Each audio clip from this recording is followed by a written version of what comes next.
A very rare and unique version of a PlayStation IP has been made into a game that you might not expect that is actually available now across a multitude of platforms as opposed to just PlayStation. It is called LEGO Horizon Adventures, a LEGO game based off the original game of Horizon Zero Dawn, retelling some of the events of that first game in a very comedic, lighthearted fashion. With this being the first of its kind, I feel like this definitely warranted an all-info video as well. Links below will be to all of my sources that I got this from, mainly from the PlayStation blog, and we will go over the genre, the pricing, the platforms, the gameplay elements, and everything else you would need to know about LEGO Horizon Adventure. So without further ado, what's going on, guys? It is your boy TKD, wanted to hear back in PlayStation source, and let's get into all the info about LEGO Horizon Adventures.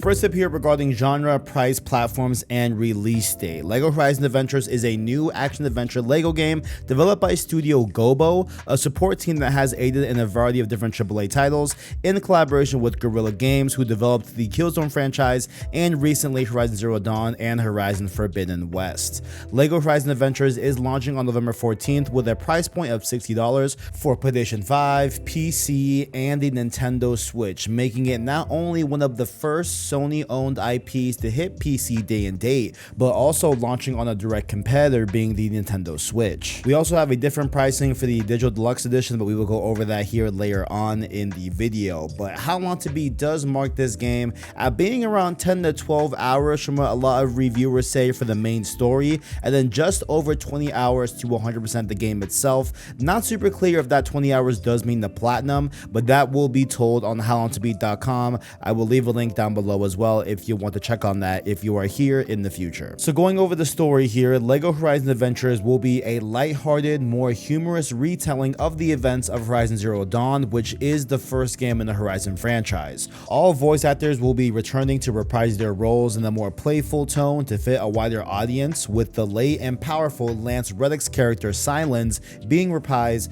by Tim Russ. Just a side note here, it's not been directly confirmed if Tim Russ will be taking over the character of Sylens for future Horizon games, but judging about him being in this game and everyone else being the same voice actors, it's probably safe to assume he might be carrying on this character for the future iterations of Horizon, whether it be Horizon 3 or the Horizon multiplayer game that's coming out next year, allegedly. So we'll see how that all shakes out, but Tim Russ could very well be our Sylens for the whole Horizon franchise, because he is at least Sylens here in this game. But the PlayStation blog does give a general synopsis here on the story of LEGO Horizon Adventures, and it goes as follows. Quote, "In a distant future, the land is made of LEGO bricks and an incredible dinosaur-like machines roam the earth. Aloy, the game's leading hero, is found in a cave as a baby and raised by a grizzled huntsman called Russ, who teaches her the way of the wilds. One day, Aloy embarks on a quest to discover her true destiny. Guided by a 1,000-year-old hologram of a scientist called Elizabeth, Aloy must confront Helis, the leader of a group of sun worshippers who bow to an ancient evil shrouded in mystery. There's much more in store for Aloy and her friends as their adventure sends them across the tallest mountains and deepest cauldrons, all beautifully recreated in LEGO elements." So fans of the original game Horizon Zero Dawn will definitely see the characteristics of that first game here in this LEGO rendition of the game, with Helis being involved, the old sun worshippers over in the Karja territory. We have Rost, of course. We have Aloy embarking on a true discovery for her destiny and all that. That's all in the first game. Now, I don't know if they're going to hit on the relationship between Aloy and Elizabeth. I won't say that here. That seems to be a little bit too kind of outside the bounds of the demographic that they're going for here. I won't, have any spoilers here. If you know, you know. If you don't, it's fine. But I don't know if they're going to really fully, have that in this game. But we'll see. Who knows? We will see. We also have co-op involved in this game as well. So the game can entirely be played in single player, but if you want to, you can join up with a friend and play in co-op mode, with one player playing as Aloy and the other playing as her comrades Varl, Erend, Teresa, Ross, and more. And I'm pretty sure you can actually mix and match those where you don't necessarily have to play as Aloy. I see some gameplay footage that shows different characters playing each other that neither of them are Aloy, so that could be the case here.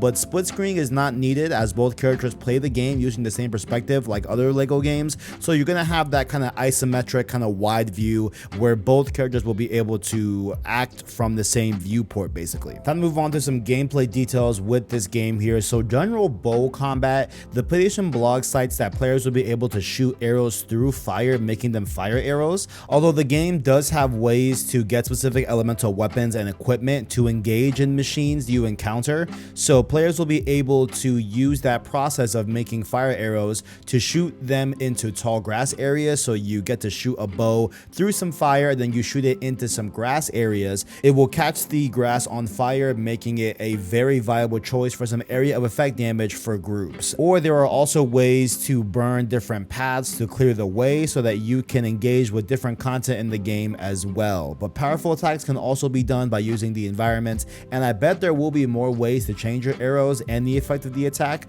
through environmental elements as well throughout the game. And the press of R1 will activate Aloy's focus that highlights major targets in blue. It's basically a UI that Aloy has in the game that will be able to pinpoint different weak zones and different, as we say here in the blog, major targets will be highlighted in blue thanks to the focus. Chests and studs do make their return here with LEGO Horizon Adventures, where players will be able to explore and find studs, the game's main form of currency, throughout the game by shooting barrels and other objects on the game's main path. Hidden places containing special bricks can be found off the beaten path, where Aloy will be able to craft a variety of structures like a sailboat, doghouse, or more to earn studs as well. And those studs can be in turn used at Mother's Heart. So Mother's Heart will act as the game's main hub area, where players can use those studs to upgrade 2 skill trees in between levels that we'll go over in the later section in the video. But you'll also be able to switch characters here, with each character having different abilities and weapons to use in given levels. And the Mother's Heart area definitely seems to be kind of a place in between levels to kind of get your bearings, to do your upgrades and stuff like that, and a lot more customization that we'll go over later on in the video. Now, what are the different machines that you'll be able to encounter here in the game? I don't think that these are all of them. I feel like there's going to be more, but these are all that we have here before launch. The tall neck, unlike other machines in the Horizon world, are peaceful and majestic giants that will aid you by being able to climb them for certain sections of the game. But within the main game, they're meant to reveal more aspects of the map, so maybe they will have a similar functionality here in LEGO Horizon Adventures. But we do know that tall necks in this game do contain gold bricks on their heads and can be acquired if you keep pursuing them.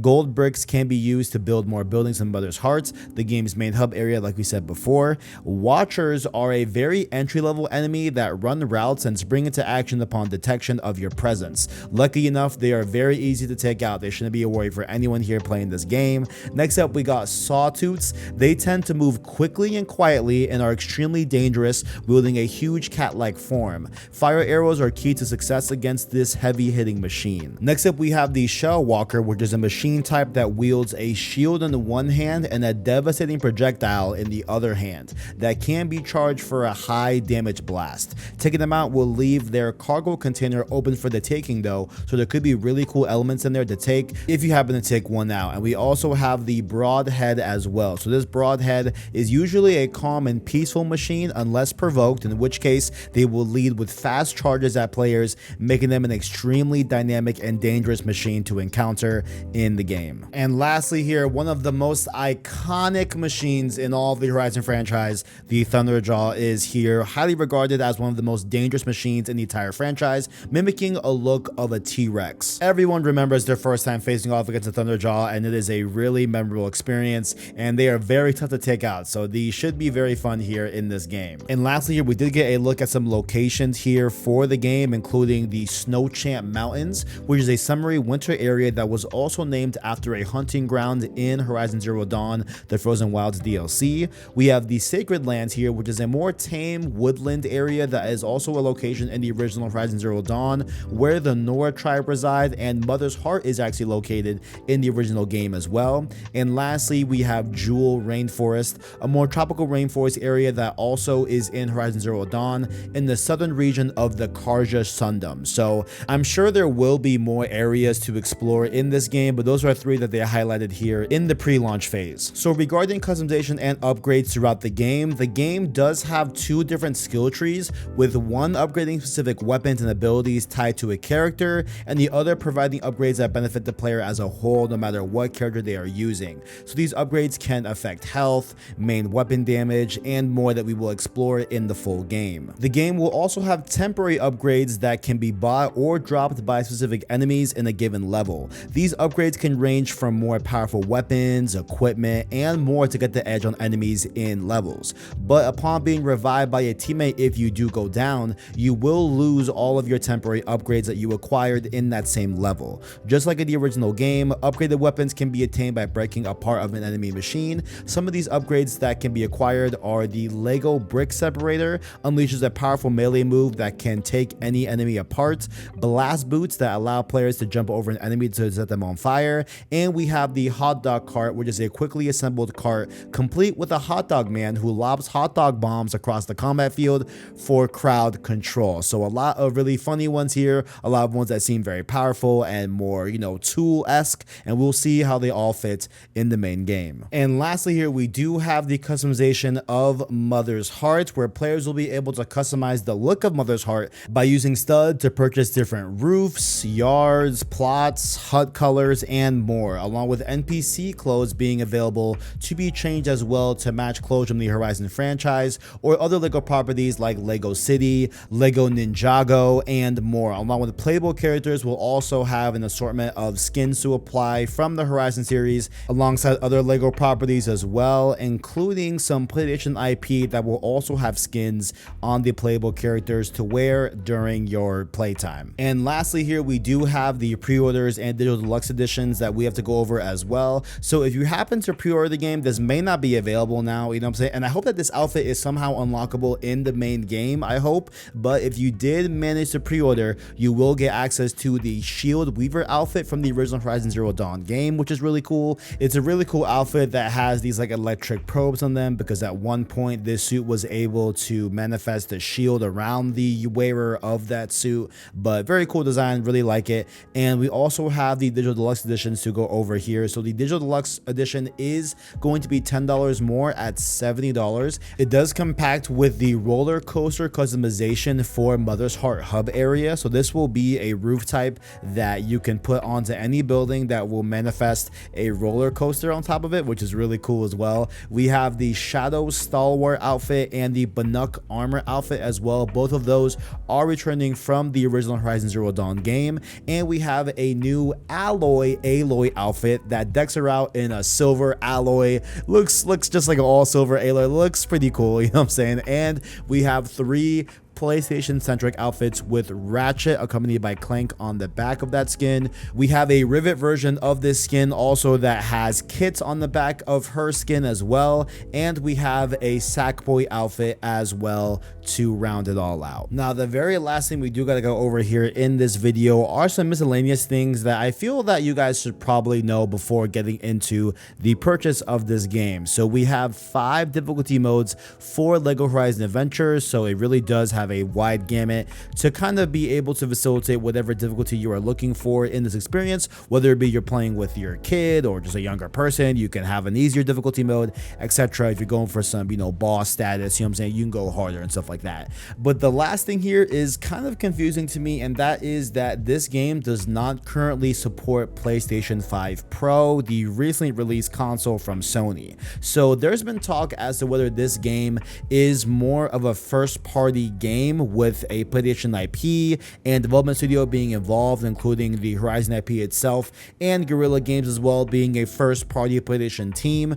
So it's like, why would they not have PS5 Pro support if this is a PlayStation IP owned by a development studio from PlayStation and such? But perhaps this is somewhat showing Lego's involvement of this development of this game. Perhaps like maybe they didn't want to prioritize PS5 Pro support for some reason, and that prioritization did not come to pass as it usually would with a first party game, given that this game is in collaboration with both Lego and Studio Gobo, right? So maybe there could be some reasons there, but honestly, I would have to bet and assume that PS5 Pro support will likely come later on down the road. That's my just assumption there, which I feel overall is pretty fair to assume. So PS5 Pro support, it's probably on its way likely, but we'll have to see when it gets announced, or if it gets announced at that. But that is all you have to know and all the info out there about Lego Horizon Adventures down below, guys. What are your thoughts on this game? Are you gonna play it? Are you down for it? Did you just finish playing Horizon Zero Dawn Remastered